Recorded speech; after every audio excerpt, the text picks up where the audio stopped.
Though usually successful, he is still stressed. One root of burnout is bitterness and inability to forgive. Not one of us can get through life without some injustice or unfair opposition coming our way. Everyone has been betrayed or at some time by a colleague or a friend. No one is immune to hurt, and hence, not one of us is immune to bitterness. Resentment is an odd feeling. It is directed at others, yet the harm is caused is primarily against us. One thing workaholics need to learn is to have a forgiving attitude. Instead of focusing on others' weakness, failures, and bungling, they need to learn to forgive and be gracious. This attitude is difficult for them to cultivate because they do not give any grace to themselves. It is a troublesome thing to attempt to give someone else what one has never received.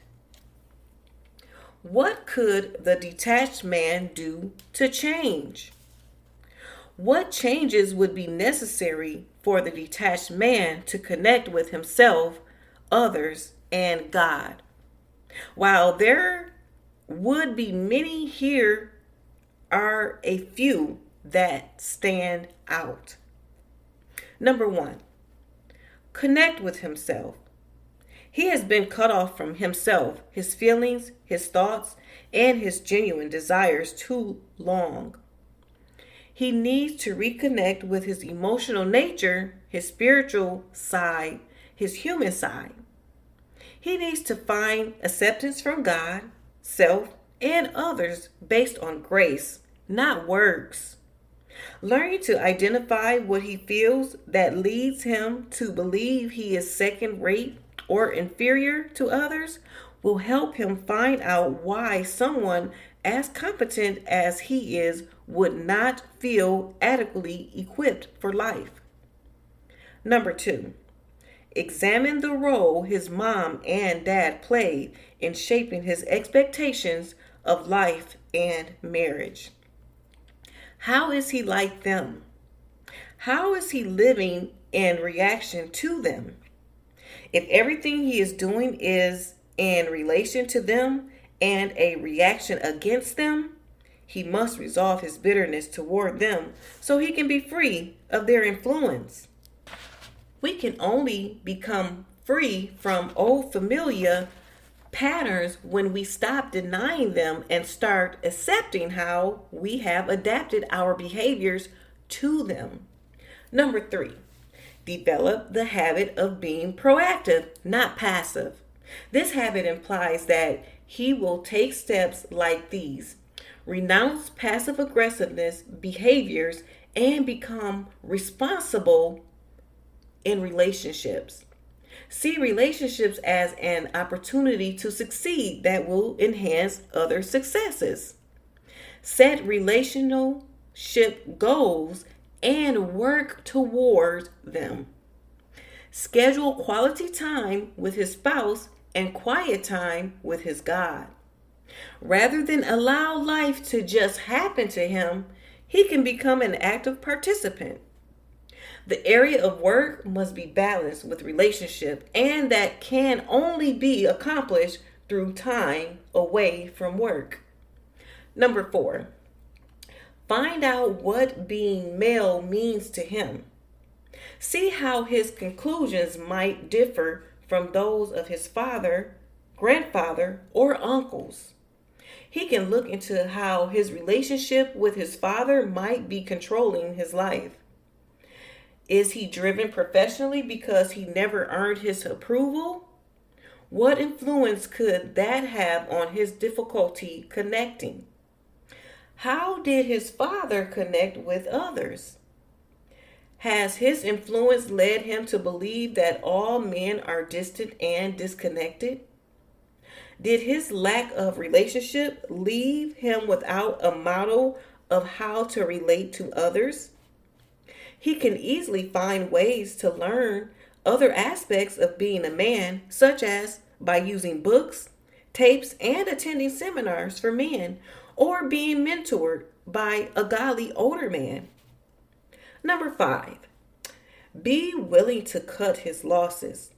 Just as it is hard to admit you have made a bad stock purchase and sell it at a loss, it is also hard for him to admit that the role of manhood he had chosen and invested his whole life in is wrong.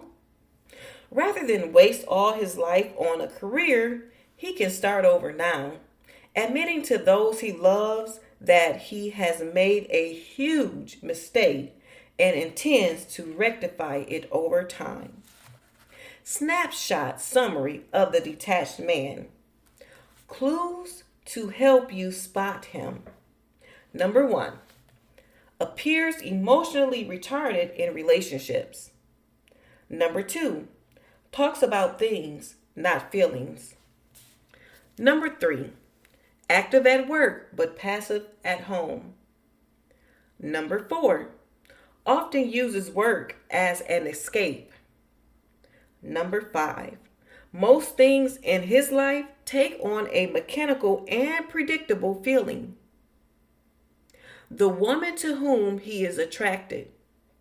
Number 1, is used to being in relationships with detached mechanical men. Number 2, has low expectations and few demands. Number 3, is often neurotic and unbalanced. Number 4, is frantic, distracted, and busy, leaves him alone. Number 5, is a Gail Friday type who will take care of everything at home. May also be a glamorous girl to enhance his image. The woman who falls for him. Number 1, likes the initial attention that comes at a safe distance.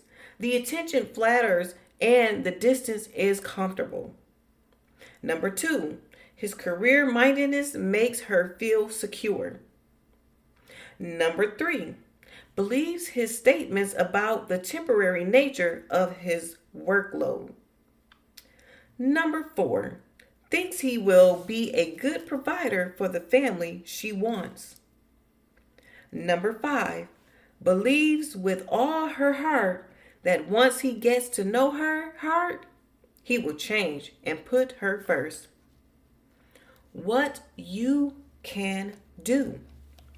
Number 1, realize that you accepted him as he was before you married him, so don't expect him to ever be much different. Number 2, the more you accept him as he is, the freer he will be to become what you need. Number 3, point out any and everything positive you can find in him. Praise him rather than ridicule him. Number 4, find some small area you think he might alter and encourage him in that direction. Number 5, forgive him daily and refuse to let bitterness build up that will only serve to strengthen the disconnection. What he could do to change. Number 1, start to ask people questions that will connect him to them. Number 2, through counseling, discover how his parents have affected his patterns in relationships.